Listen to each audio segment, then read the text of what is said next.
बिस्मिल्लाहिर्रहमानिर्रहीम। अस्सलाम वालेकुम नादरीन, आप यूट्यूब चैनल देख रहे हैं। मैं इमरान खान हूँ। ख़बरें आपके साथ मैं शेयर कर देता हूँ। पहले छोटी छोटी ख़बरें हैं वो आपके साथ शेयर करूँ, फिर मुझे आपको एक बहुत इंपॉर्टेंट चीज़ बतानी है। ये वो चीज़ है जो अभी शुरू कर दी गई है और आने वाले दिनों में इसको बहुत बढ़ाया जाएगा और एक नया प्रोपेगेंडा पाकिस्तान के अंदर लॉन्च होगा। वो क्या है, किस तरह किया जाएगा और उसको आगे कैसे लेकर चलेंगे, उसके लिए किस कदर इंटेलेक्चुअल डिसऑनेस्टी, उसको कहते हैं कि जी आप जो सोचे समझे अंदाज में, यानी आप जानते हैं कि जो आप बात कर रहे हैं ये गलत है लेकिन फिर भी आप बददियानती से उसको करते हैं। मैं वो चीज़ आपके सामने रखूंगा, लेकिन पहले कुछ खबरें हैं वो आपके साथ मैं शेयर करता हूँ। इमरान खान साहब का एक स्टेटमेंट है जो छपा हुआ है एक्सप्रेस न्यूज़ पर। एक्सप्रेस न्यूज़ पे जो इमरान खान का स्टेटमेंट छपा है वो मैं एज इट इज़ आपको पढ़ के सुना देता हूँ। ये उनकी बहन जो गई थी मिलने के लिए, दोनों बहनें गई थी, उन बहनों से बातचीत करके उन्होंने जो बात की वो बाहर आके रिपोर्ट हुई है। इमरान खान ने कहा कि मदर ऑफ ऑल रिगिंग ये थी कि पार्टी को ख़त्म करना, बैट का निशान ले लेना, इंतखाबी जलसों तक की इजाज़त ना देना। मदर ऑफ ऑल रिगिंग बंद होनी चाहिए। दुनिया के सामने मजीद तमाशा ना बनाए। जिसका मैंडेट है उसको देकर अवाम की राय का एहतराम किया जाए। ये अपनी बहनों से, अलीमा खान से और उस्मा खान से मुलाकात में इमरान खान साहब ने बात कही है। उन्होंने मीडिया के सामने सारी बातचीत पेश की और उन्होंने कहा कि mother of all you turns ने, यानी इमरान खान साहब ने अपनी बहनों को जो बात की उन्होंने बाहर आके बताया कि इमरान खान साहब कह रहे हैं कि mother of all you turns ने वोट को इज्जत दो के बजाय बूट को इज्जत दे दी। मदर ऑफ ऑल सिलेक्शन ये था कि क्रिमिनल्स के केस खत्म करके बानी पाकिस्तान तरीके इंसाफ पर डाल दिए और 32 साल की सजा दे दी। और प्री पोल रिगिंग और इलेक्शन डे रिगिंग ये था कि अवाम और वोटर को अपने नुमाइंदे चुनने की इजाज़त ना दी गई।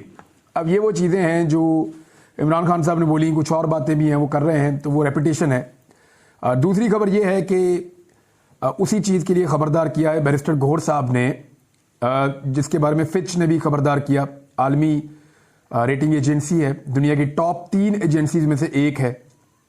उसके अलावा आलमी इदारे भी कह रहे हैं, सहाफ़ी भी यही बात कर रहे हैं, जितने लोग इकोनॉमी को समझते हैं वो भी यही बात कर रहे हैं। तो बैरिस्टर गौहर कह रहे हैं कि फार्म 45 के तहत हमारी कामयाबी के नतायज जारी नहीं किए जाते तो IMF का प्रोग्राम मुतासिर होगा। अब वो ये क्यों कह रहे हैं, इसको आप समझिए कि पॉलिटिकली पाकिस्तान स्टेबल नहीं होगा। लोगों ने वोट डाला किसी और को और हुकूमत बन जाएगी किसी और की। यानी नवाज शरीफ को लोगों ने वोट नहीं डाला, वो बेचारे मुश्किल, PTI तो क्लेम करती है 17-18 सीटें जीते हैं, लेकिन मेरे अंदाजे में अगर वो बहुत भी जीते होंगे तो कितनी 30-35 जीत गए होंगे, क्योंकि उनकी तो हालत ही बहुत पतली थी। पाकिस्तान तहरीक इंसाफ की जितनी नशिस्तें छीनी हैं, PMLN ने टोटल इतनी जीती नहीं है धांधली करके।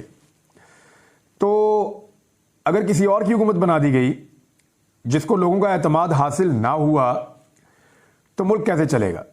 जब इकॉनमी नहीं चलेगी, स्टेबिलिटी नहीं आएगी, तो IMF का कोई भी प्रोग्राम होगा वो काम नहीं करेगा और IMF की कुछ शराइत होती हैं वो सख्त होती चली जाएंगी और आप उन शराइत का बोझ नहीं उठा पाएंगे। बहरहाल बैरिस्टर गौहर ने इसके बारे में स्टेटमेंट दिया है। बुशरा बीबी के हवाले से बार बार खबरें आती रहती हैं कि उनकी तबीयत ठीक नहीं है और उनको खाने में कुछ ऐसी चीज़ें मिली हैं जिसकी वजह से वो सफ़र कर रही हैं। तो इस पर तो अब गवर्नमेंट ही देख सकती है, जो मौजूदा गवर्नमेंट है या जेल की इंतज़ामिया है या हुकूमत को ये देखना पड़ेगा कि साबिक़ खातून अव्वल अगर ख़तरे में है या उनकी तबीयत ज़्यादा ख़राब है तो उनको मुनासिब तिब्बी इमदाद फराहम की जाए। और उसके अलावा उनकी एक दरख्वास्त भी पेंडिंग है कि हमें जेल में भेजा जाए। यानी मैं जेल में रहना चाहती हूँ, मैं बनी गाला के अंदर नहीं रहना चाहती, वहाँ पर उनको नज़रबंद किया हुआ है। अब इससे पहले कि मैं BBC की एक रिपोर्ट की तरफ जाऊँ, लेकिन मैं आपको जो इंटेलेक्चुअल डिसऑनेस्टी हो रही है पाकिस्तान में उसके बारे में बता दूँ। इसको शुरू कर देते हैं इरफान सिद्दीकी साहब के एक बयान से। इरफान सिद्दीकी ने क्या कहा।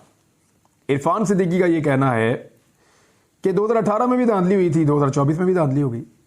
उनका यह कहना है कि नवाज शरीफ 2018 में अंदर थे और उनका यह कहना है कि इमरान खान 2024 में अंदर है। उनका यह कहना है कि ये चीजें तो पहले भी होती रही तो आज भी हो गई हैं। तो ये छोटा मोटा चलता रहता है। यानी वो इस किस्म के जुमले बोल रहे हैं, यानी वो सेब को ऑरेंज के साथ कंपेयर कर रहे हैं। अब जरा कुछ फैक्ट्स मैं आपके सामने रखूंगा। ये प्रोपेगेंडा आने वाले दिनों में बढ़ाया जाएगा। आपके कुछ सहाफी भी अब ये कहना शुरू हो गए आहिस्ता आहिस्ता कि जनाब 2018 में भी हुई थी, 2024 में हुई तो क्या हो गया। तो जरा इनका फर्क आप जान लीजिए ताकि आपको आइडिया हो जाए कि वो किस तरीके से सहाफती बदयांती कर रहे हैं, इंटेलेक्चुअल बदयांती इसको कहते हैं, वो कर रहे हैं। मैं कुछ नुक्ते आपके सामने रख देता हूं। यानी नून लीग को धांधली करके हराया गया था, उनका ये कहना है। कितने ऐसे बंदे थे नून लीग के जिनको गायब कर दिया गया, जो मंजर आम से गायब हो गए और वापस आकर उन्होंने कहा नवाज शरीफ बहुत गंदा आदमी है, हम नवाज शरीफ को छोड़ रहे हैं, वोट को इज्जत दो का बयानिया गलत है, लिहाजा हम नवाज शरीफ को छोड़ के PMLN के साथ हमेशा के लिए ताल्लुक खत्म कर रहे हैं। हमने तो एक भी नहीं सुना। हमने तो जब सुना वो यही सुना कि पाकिस्तान तहरीक इंसाफ ये स्टेटमेंट पिछले 2 साल से उनके लोग गायब होते हैं, आकर दे देते हैं। जीते हुए रिजल्ट्स इतने बड़े पैमाने पर कभी तब्दील नहीं किए गए जितने बड़े पैमाने पर अब नताइज तब्दील हुए हैं। यानी 2018 में ये कहते हैं जी RTS बैठ गया था, लेकिन RTS बैठने से RTS के उठने तक नताइज का फर्क कोई इतना बड़ा नहीं था। 2018 के तमाम सर्वे ये कह रहे थे कि इमरान खान अक्सरियत के साथ हुकूमत बना लेंगे, वो सादा अक्सरियत ले लेंगे, उनकी पाकिस्तान में मेजॉरिटी आ रही है। तमाम सर्वे ये कह रहे थे, लेकिन इसके बावजूद इमरान खान साहब को सादा अक्सरियत नहीं मिली। और उसके बारे में इमरान खान साहब उस दौर में शिकवा भी करते थे कि हमारी कुछ सीटें ऐसी हैं जो हमें जीतनी चाहिए थी लेकिन हमें नहीं मिली, और कुछ जगह से उनको हैरत होती थी कि यहां से हम जीत गए। यानी उस वक्त भी इमरान खान साहब को ऐसे मैनेज किया गया कि कुछ भी करके सादा अक्सरियत ये ना ले सके और एक कमजोर हुकूमत बने। आज सारे सर्वे क्या कह रहे हैं? आज तमाम सर्वे ये कह रहे थे कि इमरान खान जीत रहा है, बड़े पैमाने पर जीत रहा है। यानी 2018 के सर्वे नवाज शरीफ को हरा रहे थे, वो हार गए, कोई अचंभे की बात नहीं थी। 2024 के सर्वे इमरान खान को जिता रहे थे, वो हार गए, ये अचंभे की बात है।